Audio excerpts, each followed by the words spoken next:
Hey guys, welcome back to my channel. और आज जिस थ्योरी को हम पढ़ने जा रहे हैं मर्टन्स की एनॉमी थ्योरी।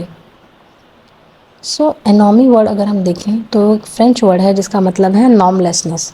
हर एक सोसाइटी में कुछ नॉर्म्स या रूल्स होते हैं जिनको हर एक इंडिविजुअल को फॉलो करना पड़ता है, और जब वो नहीं फॉलो किए जाते हैं तो उन्हें नॉर्मलेस कहा जाता है। तो एनॉमी थ्योरी को स्ट्रेन थ्योरी भी कहा जाता है। रॉबर्ट के मर्टन ने एनॉमी का कॉन्सेप्ट डेवलप किया। जानते हैं कि इसके बैकग्राउंड क्या है? तो इन द ईयर 1938 में उस पर्टिकुलर टाइम पर यूनाइटेड स्टेट्स के क्राइम रेट को एक्सप्लेन करने के लिए इस थ्योरी को डेवलप किया गया था।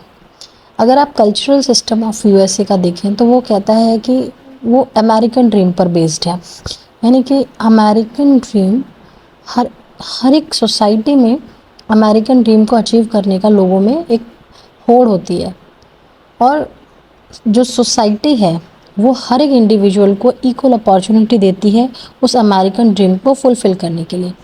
बट रॉबर्ट के मर्टन के अकॉर्डिंग ग्राउंड रियलिटी बिल्कुल अलग थी।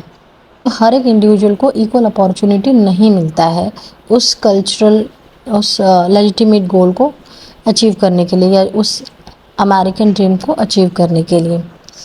तो लेकिन वो पर्सन एक सोसाइटी में रहता है, और एक सोसाइटी में एक स्टैंडर्ड बना हुआ है कि अगर आप इस सोसाइटी में रहते हैं तो एटलीस्ट आपके पास इतना होना चाहिए। फॉर एग्ज़ाम्पल अच्छी एजुकेशन, या अच्छा पैसा होना चाहिए, या अच्छी हेल्थ होनी चाहिए।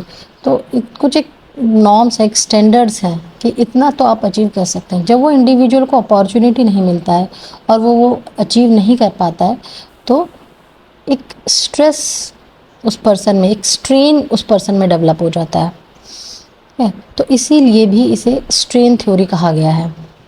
नेक्स्ट, रॉबर्ट मर्टन ने 5 तरीके के कल्चरल एडेप्टेशन बताए कि जिनको उन्होंने नाम दिए कन्फर्मिटी, इनोवेशन, रिचुअलिज्म, रीट्रीटिज्म, रेबेलियन।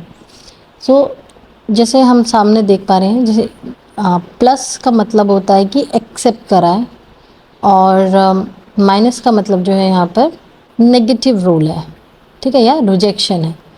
तो कन्फर्मिटी के केस में हम देख रहे हैं कि कल्चरल गोल्स और मीन्स दोनों ही एक्सेप्ट किए गए हैं। इनोवेशन के केस में कल्चरल गोल तो एक्सेप्टेड है बट मीन्स रिजेक्ट कर दिए उन्होंने। रिचुअलिज्म के केस में क्या बताया कि कल्चरल गोल्स रिजेक्टेड है मगर मीन्स एक्सेप्ट किया है। रिट्रीटिज्म के केस में देखा कि कल्चरल गोल्स रिजेक्ट कर दिए हैं और इंस्टीट्यूशनलाइज मीन्स जो है वो भी रिजेक्ट कर दिए हैं। रेबेलियन के केस में हम देख रहे हैं कि प्लस और माइनस दोनों, मतलब एक्सेप्टेंस एंड रिजेक्शन बोथ है। तो इसको हम और डिटेल में जानते हैं नेक्स्ट स्लाइड्स में हमारी। तो सबसे पहले हम बात करते हैं कन्फर्मिटी की। कन्फर्मिटी में जैसे हमने क्या पढ़ा था अभी कि गोल्स और मीन्स दोनों ही एक्सेप्टेड हैं, यानी कि ये कौन होते हैं? लॉ अबाइडिंग पीपल, जो कि अपने गोल्स को कैसे अचीव कर रहे हैं? लेजिटिमेट मीन्स के थ्रू अचीव कर रहे हैं। फॉर एग्जाम्पल दिया हुआ है कि a successful business man who is economically successful because of his hard work और एम्प्लॉयमेंट, कि अगर एक सक्सेसफुल बिजनेस मैन है वो क्यों है? क्योंकि वो हार्ड वर्क कर रहा है और एम्प्लॉयमेंट कर रहा है। तो अगर इसमें वो इलेजिटिमेट मीन कोई भी यूज़ नहीं कर रहा है तो ये क्या हो गया? कन्फर्मिटी हो गया। नेक्स्ट है आपका इनोवेशन, जहाँ पर कल्चरल गोल्स को तो एक्सेप्ट कर लिया बट उसको करने का जो तरीका है वो गलत है। फॉर एग्ज़ाम्पल जो ड्रग डीलर्स हैं उन्हें ड्रग सेल करके बहुत ज़्यादा पैसे मिलेंगे, तो और पैसा जो है क्या है? अमेरिकन ड्रीम में आ जाता है कि हाँ उस पर्सन के पास अच्छी वेल्थ होनी चाहिए। तो अच्छी वेल्थ तो वो ले रहा है क्योंकि उसने कल्चरल गोल को तो एक्सेप्ट कर लिया, लेकिन लेजिटिमेट मीन जो है उसको करने का कि आप हार्ड वर्क करो वो नहीं कर रहा है। वो क्या शॉर्टकट यूज़ कर रहा है ना, किसी और का हार्ड वर्क का पैसा वो खुद एक झटके में ले रहा है ना। तो ड्रग डीलर्स और थीव्स इनोवेशन के अंदर आ जाएंगे। नेक्स्ट हम पढ़ते हैं रिचुअलिज्म के बारे में। रिचुअलिज्म में हमने क्या पढ़ा था कि जो कल्चरल गोल्स हैं उनको रिजेक्ट कर देता है और लेजिटिमेट मीन्स को एक्सेप्ट करता है।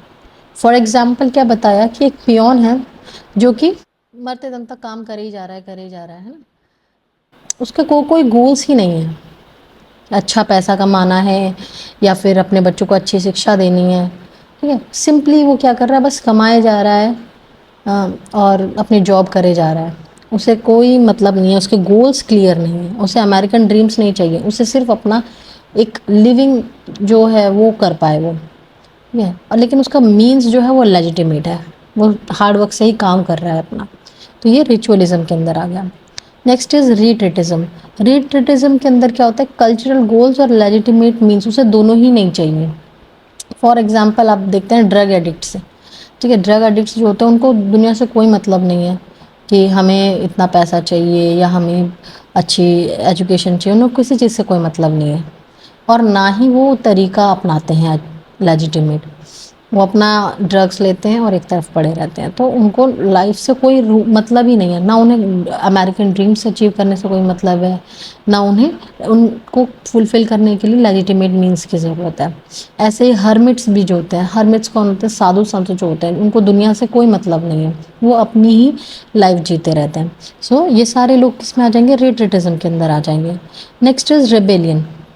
रिबेलियन वो लोग होते हैं जिन्होंने कल्चरल गोल्स और लेजिटिमेट्स को रिजेक्ट तो किया है, इसके अलावा क्या किया उन्होंने, न्यू गोल्स और न्यू मीन्स को सब्सटीट्यूट कर दिया, जिसके अंदर आ सकता है रेवोल्यूशनिस्ट, यानी कि जो सोसाइटी ने जो रूल्स एंड नॉर्म्स बनाए हैं उसको वो एक्सेप्ट ना करके अपने ही न्यू रूल्स को इम्प्लीमेंट कर रहे हैं।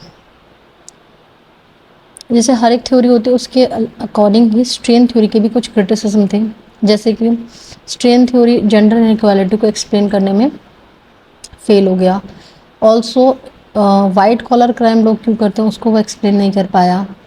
और बहुत ही कम एम्पेरिकल एविडेंसेस हैं जो कि स्ट्रेन थ्योरी को सपोर्ट करते हैं। इसके अलावा जो कन्वेंशनल क्राइम्स हैं जैसे कि फाइटिंग या रूटीन डेविएंट बिहेवियर, उसको ये एक्सप्लेन नहीं कर पाया। So that's all for strain theory. I hope आपको ये समझ में आएगा। इफ़ इससे रिलेटेड आपके कोई भी क्वेश्चंस हों तो आप नीचे कमेंट बॉक्स में मुझे बता सकते हैं।